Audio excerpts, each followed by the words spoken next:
Falar agora a respeito da operação deflagrada hoje pela Polícia Federal. O trabalho de investigação que descobriu um rombo milionário na Previdência. 12 pessoas foram presas. O repórter Tiago Melo tem os detalhes e traz ao vivo para o Jornal do Piauí. Boa tarde, Tiago. Boa tarde, Joelson, e a todos que nos assistem. Movimentação intensa desde o início da manhã aqui na Superintendência da Polícia Federal, na Avenida João 23. Cerca de 70 policiais federais foram mobilizados. Eles vieram de 3 estados para dar cumprimento a essas ordens judiciais de prisão e de busca e apreensão em 5 municípios do estado do Piauí. Vamos ver. 70 policiais federais lotados no Piauí, Ceará e Maranhão participaram do trabalho.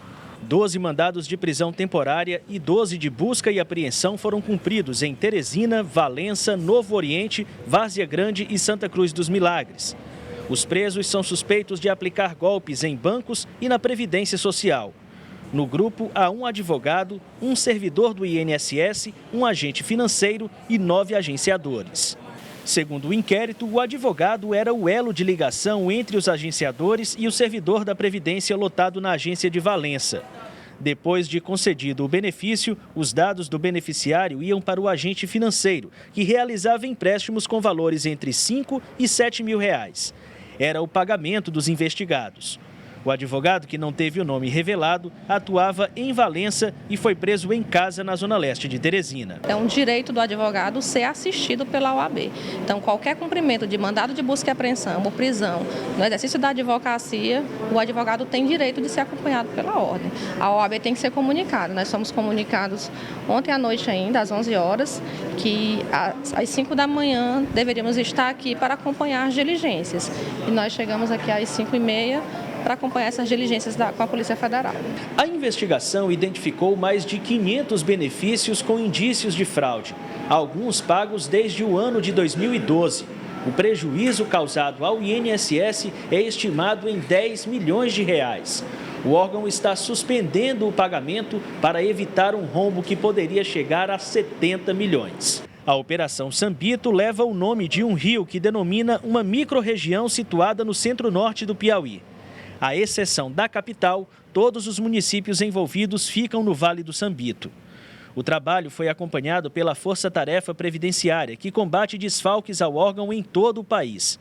Em 16 anos de atuação, o grupo identificou um prejuízo de 4 bilhões e 800 milhões de reais aos cofres públicos com crimes previdenciários.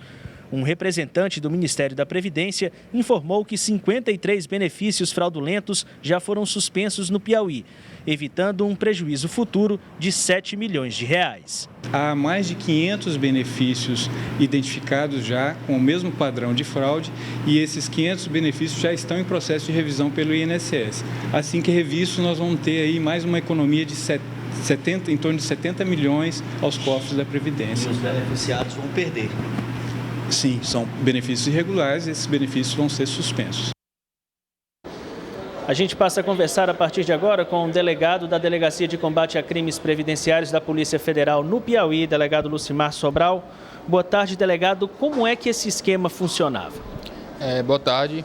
Esse esquema é o seguinte, foi identificado novos intermediários que captavam pessoas na comunidade para conseguir o benefício de aposentadoria rural fraudulento lá na agência do INSS de Valença. Eles saíam abordando aleatoriamente, delegado? Exatamente, eles abordavam vizinhos, amigos, familiares e teve um intermediário que chegou até a fazer panfletagem, divulgando o serviço de concessão de facilidade na concessão de um benefício previdenciário. Certo. A partir da captação, digamos assim, dessas pessoas, o que era feito? Aí, a partir que a pessoa demonstrava interesse em participar do esquema, a pessoa entregava sua documentação, seus dados pessoais, RG e CPF. Esses dados eram repassados para o advogado da quadrilha. O advogado, por sua vez, repassava esses dados para o servidor do INSS, que inseria dados falsos no sistema de informação do INSS e concedia o benefício falso. Era uma aposentadoria rural, no entanto, não eram trabalhadores rurais. Exatamente, mais de 90% das pessoas identificadas não são trabalhadores rurais, são pessoas que têm atividade urbana, ou em Teresina, ou nos municípios da região de Valência, e trabalham com empresas, trabalham como autônomos, ou seja, não são trabalhadores rurais. O servidor do INSS, portanto, fraudava informações. Exatamente. Ele inseria dados falsos no sistema do INSS, informando que a pessoa era trabalhadora rural, simulando entrevistas rurais que não existiu, simulando declarações que seriam emitidas pelos sindicatos rurais, mas essas declarações não existiam. Então, ele inseria esses dados falsos no sistema para poder possibilitar a concessão do benefício falso. O interesse deles também era em contratar empréstimos, delegado. Exatamente, o empréstimo ele era utilizado para poder pagar os membros da quadrilha, para pagar o agenciador, para pagar o advogado, para pagar o agente financeiro que fazia os empréstimos e para pagar o servidor do INSS que concedia o benefício. Valores, delegado? O benefício, quando concedido, era feito um empréstimo de 6 a 7 mil reais, normalmente 7, mas às vezes variava um pouquinho, e esse valor é que era repassado para dividir entre os membros da quadrilha. Esse agente financeiro também está preso? Também está preso. Todos os empréstimos de todos os benefícios identificados foram feitos por ele. Nós temos uma pergunta do estúdio, pois não? Bom, Tiago, delegado, primeiro, boa tarde, parabéns pelo trabalho realizado. Eu queria saber de vocês se as pessoas que ofereceram os nomes, RG, o CPF, os dados, essas pessoas estão sendo tratadas pela Polícia Federal como vítimas ou como responsáveis também por essa fraude? Na verdade, eles são responsáveis.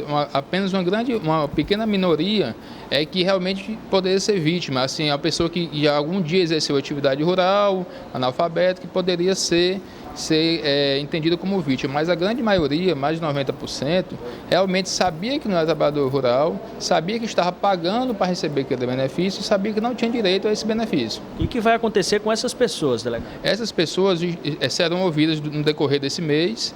Já tem uma equipe de delegados preparado já para ouvir essas pessoas nessa quinzena, nesse mês, e depois elas serão encaminhadas também para a Justiça para ter o devido processamento delas.